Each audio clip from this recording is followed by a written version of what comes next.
Sportingnews.com. Don't know if that's, anything we should write home about. But this is an idea that somebody put out there on how the Sixers could trade Paul George.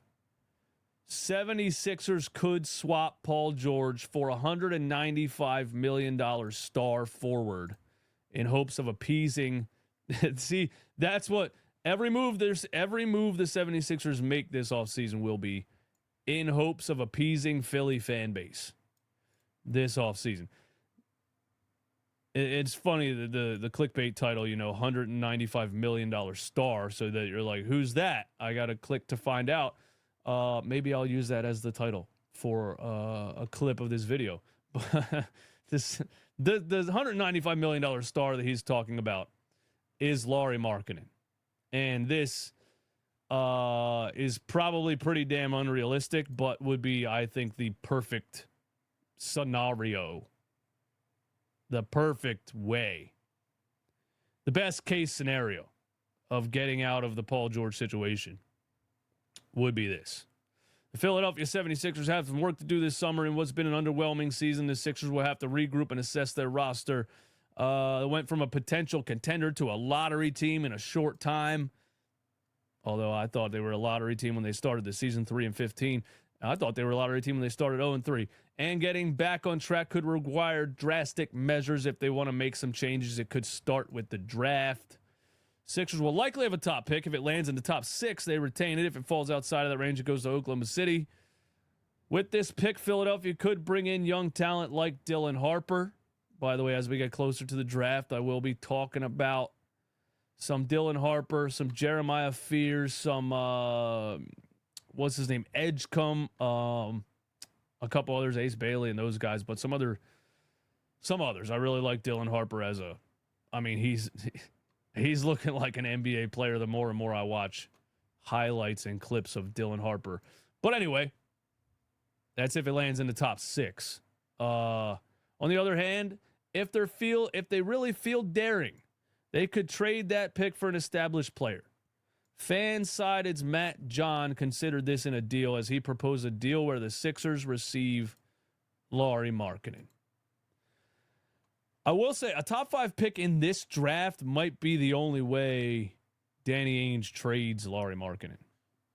You know what I mean? Because we've seen him refuse to trade Lauri Markanen now for how long?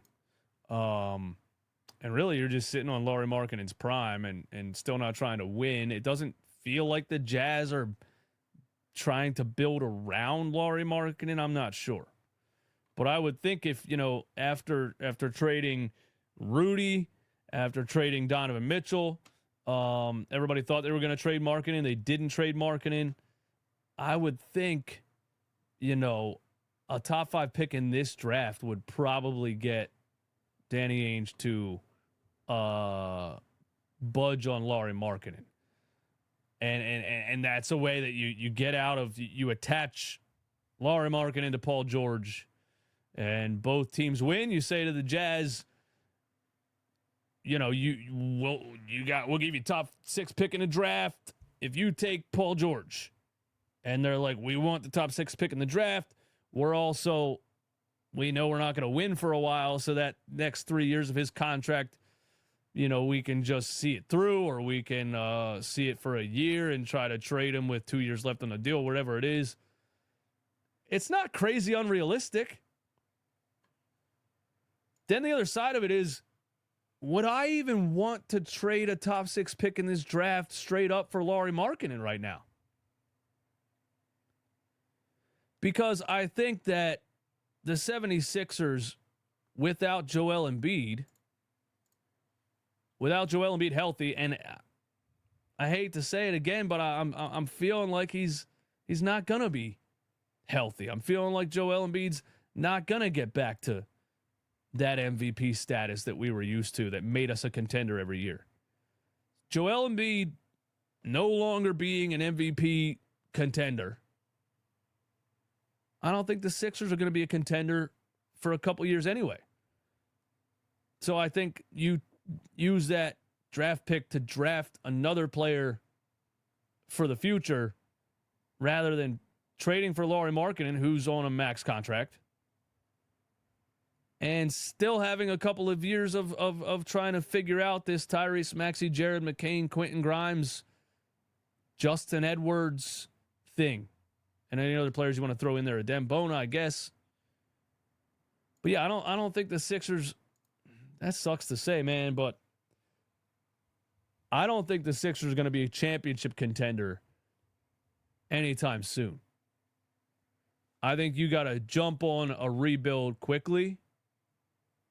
And I don't know if trading that top 6 pick for Lauri Markkanen, even though it does get you off of Paul George's contract, I don't know if trading that top 6 pick for Lauri Markkanen, who's 28 years old and is averaging 17 points a game right now. You know what I mean? That's the thing, too. Why does everybody act like Lauri Markkanen is a superstar? Why? Superstars do things. Superstars make things happen. You know what I'm saying? Superstars are Ja Morant, right? When the Grizzlies don't have Ja Morant, they're very bad. When they have Ja Morant, they're a contender out there. That's a superstar. That's the type of player that you trade for that max contract and throw whatever first round picks in you want. Lauri Markkanen, I just don't even feel like he's a game changer. I feel like he would have been perfect alongside a healthy Joel Embiid. But again, without healthy Joel Embiid for the future, I don't think Lauri Markkanen is a game changer. Am I being crazy by saying that? Great Bogus, what's up, man? We were talking in the Discord a little bit. Join the Discord if you haven't. Would you trade McCain for the 2nd pick in the draft? Absolutely not. Here's the thing, man. For the 2nd pick in the draft, no. No. The only player in this draft that's a bona fide NBA All-Star. I'm talking, dude, I know even that's a lot to say for someone who's 18 years old. I think Cooper Flagg is a borderline all-star as a rookie in the NBA. I just see he's just a complete game. The size, the speed, the ball handle, but the confidence, the poise in big moments, the fourth quarter takeover, the every single time another team makes a run on Duke and it gets down to like 4 or 5 in the fourth quarter, he says, "Give me the ball. It's my time to shine," and he goes and makes it happen. Cooper Flagg is that guy. He really is. And whatever team gets him has an NBA superstar for the next 15 years. And that's just what I think about Cooper Flagg. I don't see anybody else in this draft that's at that level of potential right now to where you would say, I'm trading Jared McCain for that pick. You know what I'm saying? Because look what Jared, we can't just start throwing out players like they're nobody. Jared McCain, as a starter in a Sixers uniform, averaged 27 points per game as a rookie. He was shooting 40+% from 3. Jared McCain was doing all-star level things as a rookie. And wasn't even really getting the playing time, wasn't even really featured in the offense. It was, do you know what I'm saying? Do you know how good a player has to be as a rookie with no real game plan drawn up for him whatsoever? To go out there, and the coach says, "Hey, you're in for 10 minutes," and he goes out there and does that?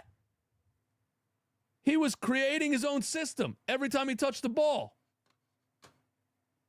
Jared McCain was that good. It didn't matter how bad Nick Nurse's system was. It didn't matter anything.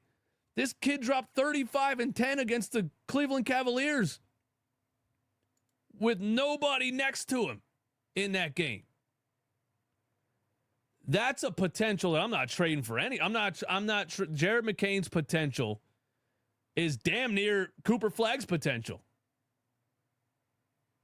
Nah. I ain't trading Jared McCain for anything. And it's wild how much I hated the pick when we made the pick. Not because I hated Jared McCain, but just because I thought we were a contender that was trying to add a wing, and I thought Dalton Connect or somebody else was made more sense as a fit rather than a 6'2" guard when we already had Tyrese Maxey. That's the reason I hated the pick, for people that actually watched my reaction. But Jared McCain absolutely Jared McCain shocked the hell out of me this year. No, I'm not trading him for anything. But Dylan Harper looks like a stud too, and is 6'6", 220. The Sixers, the draft is going to be very interesting, man. The draft is going to be very interesting because it's hard to tell what the Sixers are going to do. You don't want to draft another guard, even though Dylan Harper does look like a guy that can, have the ball in his hands and control the offense and make something happen. But what do you do with McCain if you draft Dylan Harper? What do you do with Quentin Grimes if you draft Dylan Harper? You know what I mean? There's too many guards, man. If you're going to draft a guard, you would have to make a decision like that. And I hope to God Daryl Morey does not trade Jared McCain, because he might 10 years from now be breaking Steph Curry's records. And that would just be the most 76ers thing of all time.